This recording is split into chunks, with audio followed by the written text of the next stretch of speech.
Assalamualaikum warahmatullahi wabarakatuh. Salam sejahtera untuk kita semua. Bagi yang menonton video ini dimanapun berada, mungkin pernah mendengar atau tahu dengan yang namanya primbon atau larau.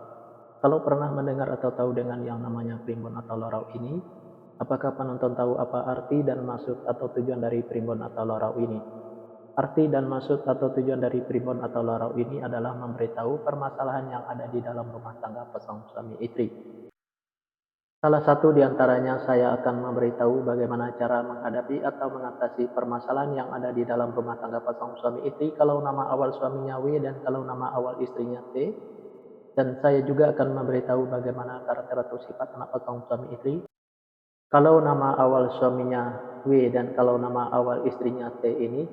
Dan bagaimana juga cara mendidik anak pasangan suami istri ini dan cara menghindari pertengkaran antara pasangan suami istri ini dan usaha pasangan suami istri ini.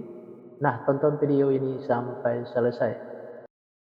Sebelum saya melanjutkan video ini, saya informasikan bagi yang menonton video ini mungkin ada yang ingin berusaha dan ingin usahanya berkembang maju dan sukses, silahkan hubung saya, insya akan saya bantu untuk membuatkan nama usahanya atau nama toko dan kiosnya yang cocok dengan nama pasangan suami istrinya. Insya Allah usahanya pasti berkembang maju dan sukses. Nomor WA saya ada di profil. Baik, saya lanjutkan memberitahu karakter atau sifat anak pasangan suami istri ini dan cara mendidik anak pasangan suami istri ini dan cara menghindari pertengkaran antara pasangan suami istri ini dan usaha pasangan suami istri ini di fase yang keempat.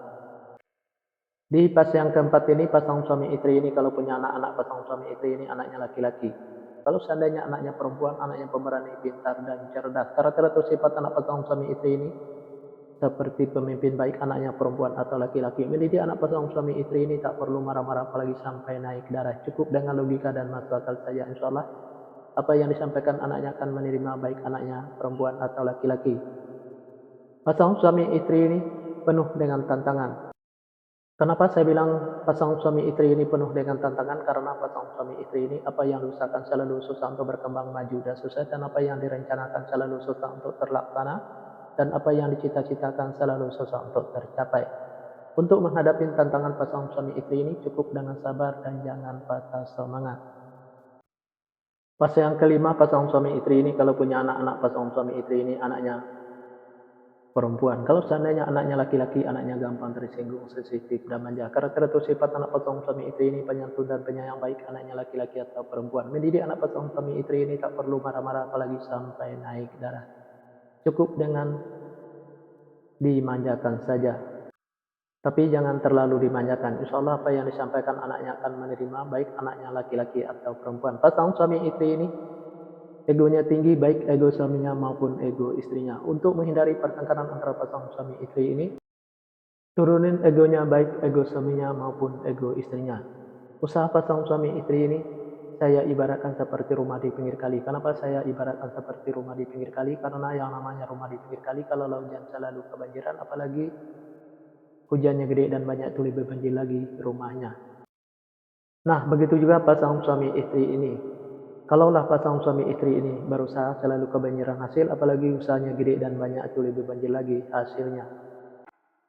Fase yang keenam, pasangan suami istri ini kalau punya anak-anak pasangan suami istri ini anaknya perempuan. Kalau seandainya anaknya laki-laki, anaknya gampang tersinggung, sensitif, dan manja. Karakter atau sifat anak pasangan suami istri ini penyantun dan penyayang baik anaknya laki-laki atau perempuan. Mendidik anak pasangan suami istri ini tak perlu marah-marah apalagi sampai naik darah. Cukup dengan dimanjakan saja tapi jangan terlalu dimanjakan. Insyaallah apa yang disampaikan anaknya akan menerima baik anaknya laki-laki atau perempuan. Pasangan suami istri ini saya sekata saling menurutin, saling ikutin. Usaha pasangan suami istri ini saya ibaratkan seperti air laut. Kenapa saya ibaratkan seperti air laut? Karena yang namanya air laut itu dari dulu sampai sekarang mungkin sampai nanti nggak bakal habis-habis sebelum air laut itu berpisah dengan bumi. Nah, begitu juga pasangan suami istri ini. Usaha pasangan suami istri ini nggak habis-habis sebelum berpisahnya pasangan suami istri ini. Di episode yang kedua atau episode yang terakhir ini. Yang menonton video ini mungkin ada yang ingin tahu karakter atau sifat anak pasangan suami istri dan cara mendidik anak pasangan suami istri dan cara menghindari pertengkaran antara pasangan suami istri dan usaha pasangan suami istri kalau nama awal suaminya T dan kalau nama awal istrinya W. Nah, silahkan tonton video selanjutnya. Yang menonton video ini juga mungkin ingin tahu karakter atau sifat anak pasangan suami istrinya dan cara mendidik anak pasangan suami istrinya dan cara menghindari pertengkaran antara pasangan suami istrinya dan usaha pasangan suami istrinya. Nah, tulis saja di kolom komentar nama lengkapnya dan nama lengkap pasangannya, insya Allah akan saya jawab dengan video. Nah, hanya itu yang bisa saya sampaikan. Mohon maaf kalau ada kata-kata yang salah. Yang salah itu pasti dari saya, yang benar dari Allah. Pertama, saya mulai dengan Assalamualaikum. Sekarang saya sudahi wabillahi taufiq wal hidayah. Assalamualaikum warahmatullahi wabarakatuh. Salam sejahtera untuk kita semua.